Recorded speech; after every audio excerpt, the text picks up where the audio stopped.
6 na taon nang sinusubukang magkaroon ng supling ni Lorelai at kanyang mister. Pero dahil sa pagkakaroon ni Lorelai ng polycystic ovary symptoms o PCOS, hindi siya nabubuntis. Yung egg cell, hindi po siya nagmumultiply, hindi enough para magbuntis. Hanggang sa naiisip ko na baka ipagpalit niya ako, ganun.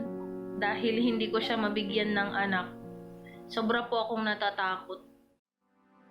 Hanggang sa umamin ng kanyang asawa sa pambababae. Hanggang sa natanong ko po yun, pangit ba ako? Bakit nagawa mo yun sa akin? Wala naman, ang sagot naman po niya sa akin, wala sa iyong problema na sa akin. Talagang hindi po sumagi sa isip ko yung ganun na pagkakasala niya sa akin.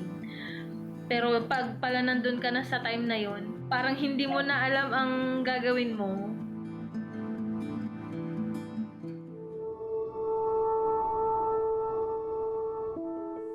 Tila sinakloban ng langit at lupa.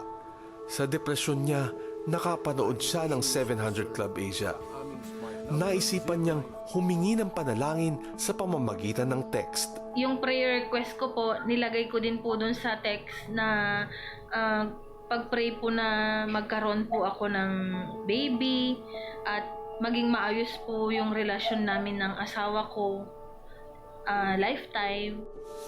Nagbigay pag-asa ito kay Lorelai sa puntong ninais niyang makapagbigay tulong din. Willing po akong mag-donate sa 700 Club ng 500 pesos. Lahat, every month, prinobide po yun ng Panginoon ng higit pa po sa hinihiling namin. Bagamat masakit ang pambababae ng asawa, natutunan ni Lorelai na magpatawad at unti-unting nagbalik ang tamis ng kanilang pagsasama. Napansin ko na lang po na inaayos kami ni Lord. Humingi po siya sa akin ng tawad. Umiiyak po siya na hindi daw po niya alam kung bakit niya nagawa yun sa akin. Pinagsisisihan daw po niya araw-araw. 2 buwan matapos mapanood ni Lorelai ang 700 Club Asia, isang magandang balita ang kanyang natanggap. Nung month of July, buntis na po pala ako noon. Hindi ko pa po alam. Binigay po ni Lord sa akin yun, yung talagang ma-surprise po ako. Hindi naging madali ang pagbubuntis ni Lorelai.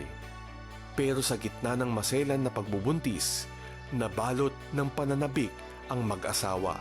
Ang saya po sa pakiramdam, hindi ko po explain. Yung asawa ko umiiyak na, hanggang sa iyak po siya ng iyak. Nag-iiyakan na po kaming dalawa.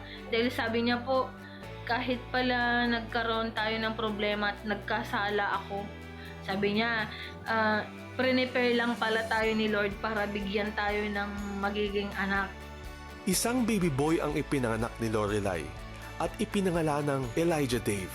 Simbolo ito ng katatagang ibinigay kay Lorelai ng Panginoong Hesus sa mga oras ng pagsubok. Nung makita ko, hindi ko maano yung sobrang sarap sa pakiramdam na parang nabuo ako. Kaya Dave is strong person and Elijah is the Lord is our God. Kaya nga, walang imposible pagdating sa Panginoon.